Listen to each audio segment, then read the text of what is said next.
Ауызашардағы әсерлі әңгіме. Бастамас бұрын каналға тіркеліп, әңгімені соңына дейін тыңдаңыздар. Көптен бері кездеспеген досымен ойда жоқта базарда ұшырасты. Қасына әйелін ерткен Ғалымжан саудагерден құрма сатып алып тұр екен. Қолында аузы мұрнынан шыға тыңқиған 2 сөмкесі бар. Асанды көргенде сәл таңырқап қалды да, лезде қуанып, ол да құшағын жайып амандаса кетті. Үшеуі қал жағдай сұрасып, қауқалдасып қалды. Иә, қайдан сөмкелеріңді арқалап? Оразаға дайындық, ауызашарға қонақтарды шақырсақ деп едік. Ауыз бекіткен екенсіңдер ғой. Иә, өзіңше. Шынымды айтсам, сол тегі менің ойыма да келмепті. Оның үстіне жұмыс бастылық дегендей. Мен де басында жұмысыма кедергі келтірер деп қорқақтап едім. Сөйтсем, оның бекер екен. Жарайды, былай істейік. Кездеспегелі көп болды. Жол үсті әңгімелесіп тұрғанымыз жараспас. Сен одан да кешкісін үйге ауызашарға кел. Қонағым бол. Бірақ Асан дереу тартынды. Мен қайтып барам, ораза ұстамай. Ораза ұстағандардың тамағын қалай жеймін? Қой, басқа уақытта барайын дейді. Жоқ, деп оған Ғалымжан көнер болмады. Қайткенде де келесің, қонағым боласың. Екеуміз күнде кездесе бермейміз, деп тұрып алды. Асан амалсыз баратын болып келісті. Бірақ іштей өзін жайсыз сезініп әлек. Қап ыңғайсыз болмас бекен. Жоқ, үйден тамақтанып барып, ол жерде асқа қол созбай жай ғана отырғаны жөн бе? Бірақ оған досы көне қоя ма? Бірге оқыған, бірге әскерде болған досының мінезі өзіне сыралғы. Шаңырағына бас сұққан адамды қайткенде де көңіліндегідей күтпей жібермейді. Намазға жығылғалы баяғы сырамен сыйлайтын әдетін дереу тастаған. Қап ойда жоқта досының үйіне ауызашарға баратыны қызық болды бәрінен. Әне-міне дегенше кеште таяп, Асан өзіне таныс үйге беттеді. Бірақ көңілі де қобалжулы. Бұрын соңды ауызашарға барып көрмегендіктен, ол жердегі отырысты бір түрлі елестете алар емес. Сыртқы есік ашық тұр. Босағадағы әр түрлі аяқ киімдер келген қонақтардікі екенін аңғартуда. Есіктен басын сұғар-сұқпас, досы мұны ақжарқын пейілмен қуана қарсы алды. Сырт киімін іліп, дереу төргі бөлмеге бастады.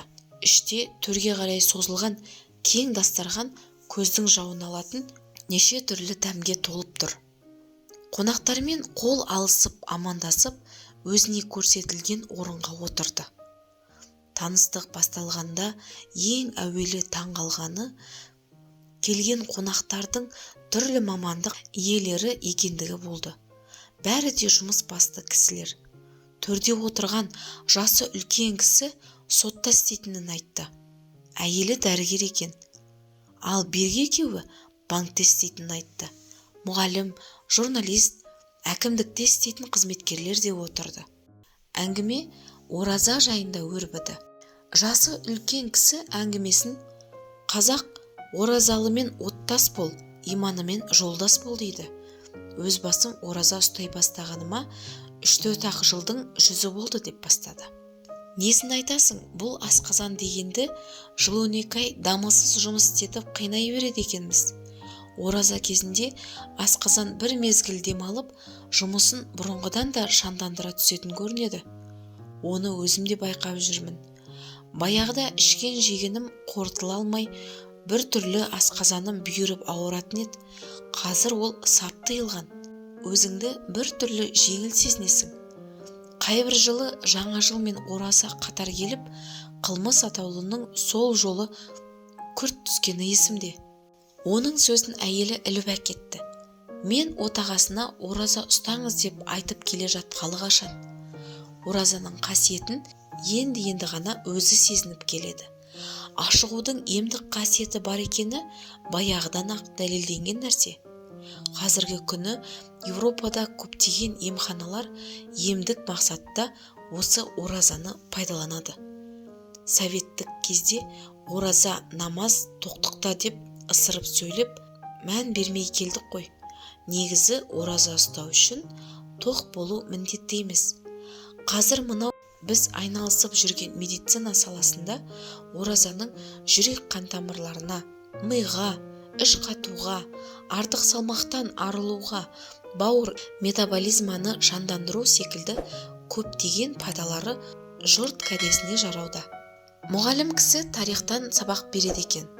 Ол да әңгімеге араласып, оразаға ұқсас құлшылық түрлерінің исламға дейінгі діндердің де кездескенін тілге тиек етті. Одан кейінгі әңгімелерде халықтың ұлттық негізге оралуы, имандылық, ата-баба дініне құрмет, ауызашар берудің ел ішіндегі игі дәстүрге айналып келе жатқаны, тағы біраз оң бет бұрыстар сөз етілді. Асан тек құлақ салып тыңдаумен болды.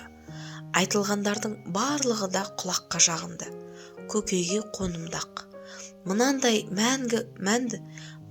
мәнді отырысқа келгеніне іштей қуанды. Мұндай жайттарға өзінің бұрын соңды қалай мән бермей келгеніне таң қалды. Оған айтқандардың уақыт кіргенін күтіп, бір мезгілде дұға оқып, құрмамен ауыз ашуы, әр тағамды жаңа қолға алғандай аса бір тәбетпен жеуі, үлкен кіші демей, лауазымына да қарамастан бір-біріне ізет білдіруі, дастархан үстіндегі дәмді ас пен қатар айтылған дәмді әңгімелер үй иелерінің ілтипат ықыласы, қонақтарын шығарып салып, қайта-қайта қимай қоштасқаны бәрі ерекше әсер етті. Ораза адамдардың бір-біріне деген бауырластығын арттыратындай. Ораза дастархандағы несібелерге құрметпен қарауды ұқтыратындай. Ораза адам жанын тазартып, керемет рухани ләззат сыйлайтындай. Кетерде мешітте таратылды деп ғалымжан берген ораза жайлы шағын кітапшаны үйге жетіп оқығанша асықты. Үйге келісімен ең әуелі ісі бас алмай жаңағы кітапшаны оқып шығу болды. Оразаның денсаулыққа пайдасы өз алдына оның Құдай сүйген теңдессіз құлшылық екеніне, сауабының молдығы жайлы көптеген мәліметтерге қанықты. Құран аяттары мен пайғамбар хадистерін көңіліне тоқыған сайын қасиетті Рамазан айының бастапқы күндерін өткізіп алғанына іштей өкінгендей болды. Бірақ оразаның қалған сауабынан құр қалғысы келмеді. Жатарда, «Я Аллам, ертең ораза ұстасам деген ниетімді қабыл ете көр», деп көбірлеген күйі ұялы телефонының сағатын мұқият түрде сәресі уақытына қойды. «Иә, игілікті істің ерте кеші жоқ» деген.